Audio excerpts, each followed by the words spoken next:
Kasama pa rin po natin dito sa studio ang Dean ng UP College of Law na si Professor Gwen Grecia de Vera. Gandang hapon po, ma'am. Kaninang umaga pa tayo magkasama dito. At dalawa yung prosecution, at dalawa yung witnesses na sinalang ng prosecution, pareho silang bank managers.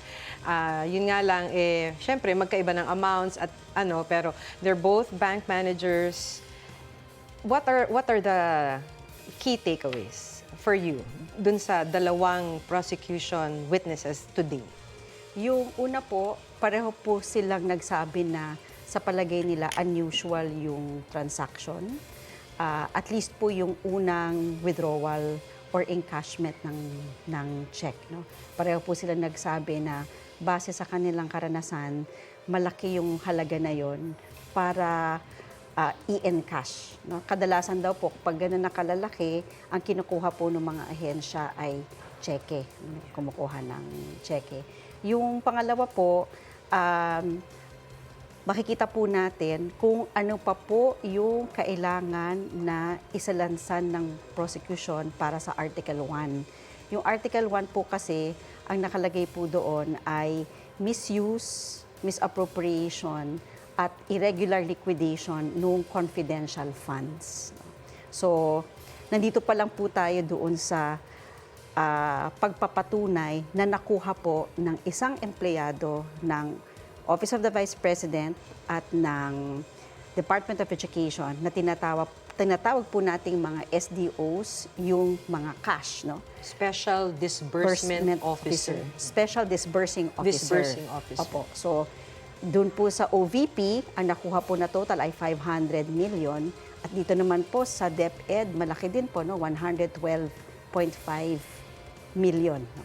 So, yung disbursing of, yung mga cheque po ay nakapangalan doon sa mga SDOs at sila po mismo yung pumunta sa mga bank branch para i-transact at ma-encash. At sila din po yung sinabi ng mga bank managers na lumabas, na dala-dala itong mga cash na ito sa naglanawan po sa mga bag. Yung pangatlo siguro po na mahalaga, yung pong binabalikan itong confidential fund. Ano po ba yung confidential As compared fund? to an Intel Fund, Intelligence Fund.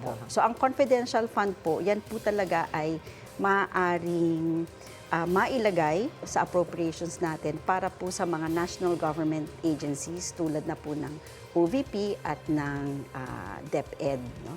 So, ang isa pong mahalagang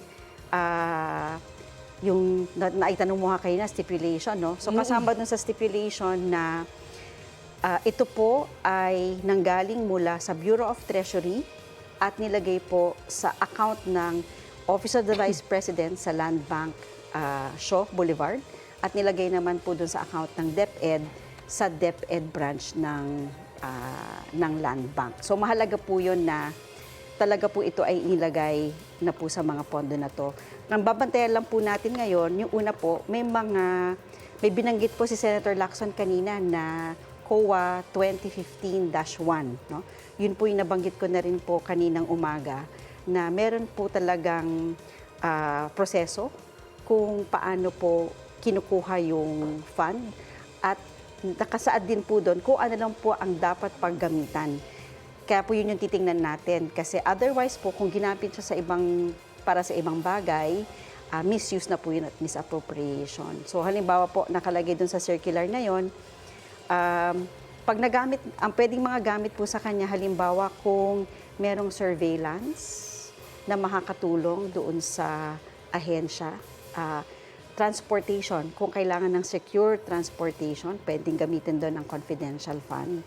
Pero halimbawa po, hindi siya pwede pong gamitin para i-augment ang compensation ng mga tauhan doon sa mga ahensya na yan. Nakalagay po yun doon sa COA. So, yun po yung bamantayan natin. At kung paano po siya na-liquidate, ano po yung mga dokumentong ipinakita na ito nga po ay ibinayad. Doon pinaggamitan. Opo, yung pinaggamitan nung ating confidential fund. No?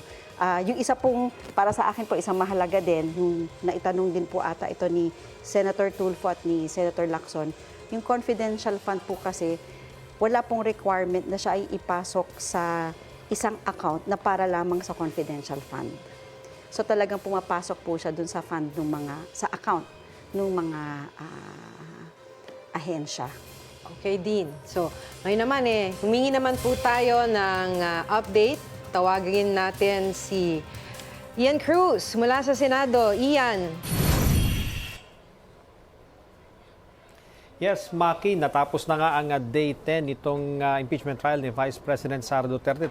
Maki, ang kapansin-pansin, mas mabilis na natapos itong impeachment trial sa araw na ito at dalawang witness nga ang natapos sa araw na ito, dalawang taga-Land Pero Maki, bago yan, ang huling nangyari dito sa trial ay sinabi sa open court ni Presiding Officer Senator Chis Escudero na hindi nga nagkasundo yung magkabilang panig, yung depensa at prosecution dun sa pagpapalit sana ng sequence ng impeachment trial na originally kasi, Maki, ang sequence ay tatapusin muna ng prosecution, yung kanilang presentation, and then right after them, yun namang depensa. May pagtatanong kasi nung nakaraang hearing si Senator Judge Bam Aquino na baka nga maaaring pwedeng gawin na patapusin na muna per article. Pero yun nga, binanggit ni Presiding Officer Chis Escudero na hindi nga daw nagkasundo ang magkabilang panig. So, balik sa status quo ante, so to speak, yung mangyayari ngayon, Maki, dahil same process pa rin, same sequence ang mangyayari. Nagmanifest din sa impeachment court si Senator Judge Mig Zubiri na baka nga daw po pwede namang gawing 10:30 a.m. yung start ng hearing at magtatapos naman ng 2:30 p.m. para nga makapaghanda rin sila sa sesyon. Pero nagsabi naman itong si Senador Chis Escudero na kailangang pag-usapan pa nila itong bagay na ito sa loob ng impeachment court o sa pagitan nilang mga senator judges. At yun nga, Maki, sa araw na ito ay naging mabilis nga ang impeachment trial. Dalawang natapos na witness. Ang panghuling witness na sumalang ng halos more or less ay 1 oras lamang ay ang dating branch manager ng Land Bank sa DepEd na si Nenita Camposanos. At yun nga, Maki, talagang mabilis kasi ang naging testimonya niya dahil una pa lamang ay kinilala na ni Attorney Michael Poa na abogado ni Vice President Sara Duterte yung authenticity ng mga cheque, yung pag-validate nga nito at yung pag-encash ng Special Disbursing Officer na si Edward Fajarda. At sinabi nga nitong branch manager na in-encash ito noong 2023, yung tatlong cheque na mahigit 37 million lahat. So sa total ay nasa mahigit 112 million yung na-encash na yan. At nababanggit niya na hindi naman daw nila alam na bahagi yan ng confidential funds. At nung in-encash daw yan, inilagay daw yan sa dalawang bag nitong sina Fajarda na may kasama pang isang kasama doon nga sa back room nitong Land Bank DepEd branch at lumabas daw sila doon sa fire exit. At isang tanong naman ang ipinukol nitong si Attorney Michael Poa ng depensa doon nga sa witness, Maki, at tinatanong niya kung bakit nga daw ba doon sa fire exit dumaan itong sina Fajarda at kung alam daw ba niya na baka maaari na hindi na lumabas doon sa Meralco Avenue ang si Fajarda sapagkat para sa security nito. Ang sagot naman dyan ng branch manager ay yun nga ang tingin nila para sa seguridad, kaya imbes na sa kalsada ay sa likod na dumaan. Siyempre, Maki, marami ring interjection ang ating mga senator judge. Natanong particularly ni Senator Kiko Pangilinan kung usual ba or unusual itong pag-withdraw ng ganong kalaking halaga, 37 million.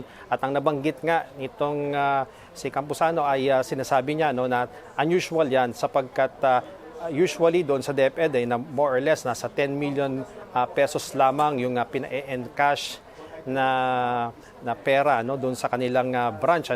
Pero nabanggit din niya sa pagtatanong din ni Senador Pangilinan na doon sa mga ibang branch na kung saan siya na-assign ay may mga government agencies din na nagkaroon din ng more or less ay ganoong kalaking transaksyon.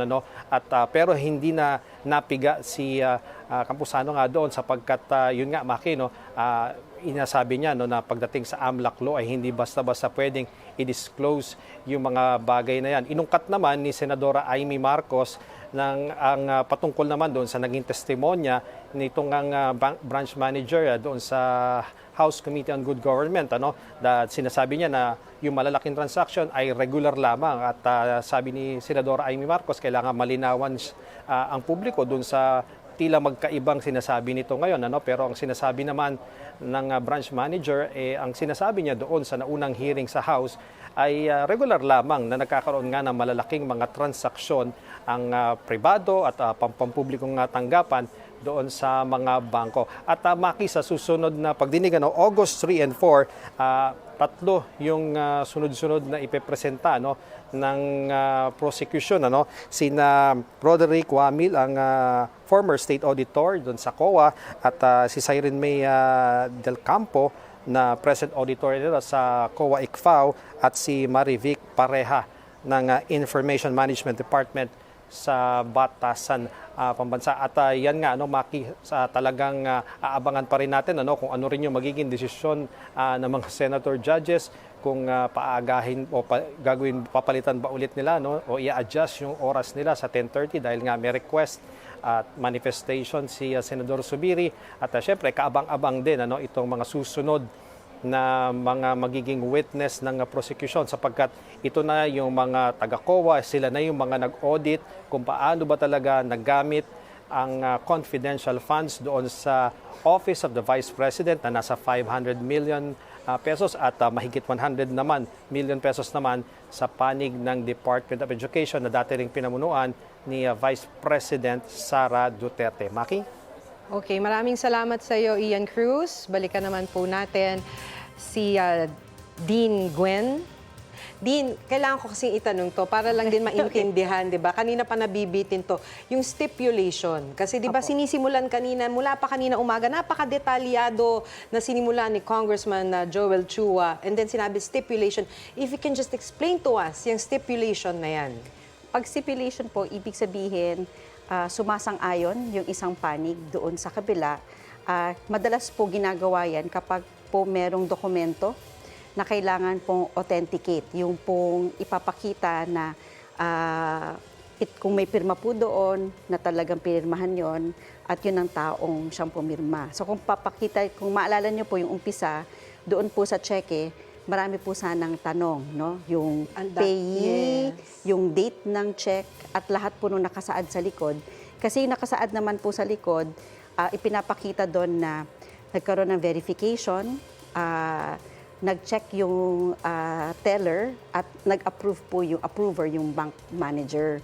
So pag sinabi po nating nag-stipulate, kumbaga po sumasang-ayon sila o inaamin na po nila na yung check-in na yon ay authentic, at lahat po na nakasaad doon ay maaring tanggapin na totoo.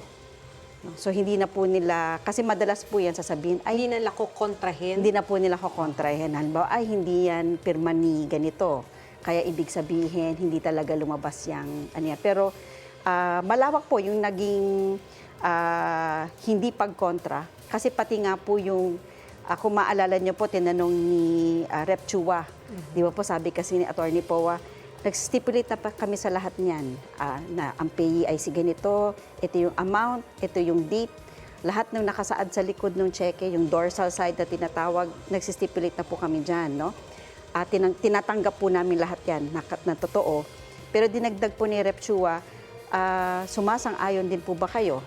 O payag po ba kayo na yung laman, yung pinagkuhaan ng cheque na yon, yan po ay nanggaling sa Bureau of Treasury at idiniposito dun sa dalawang account na yon. Nag-stipulate din po sila. Opo. So maliwanag po na yung pera na lumabas ay nanggaling po sa gobyerno, Bureau of Treasury, at nanggaling po ito dun sa pondo na idiniposito sa OVP at sa DepEd.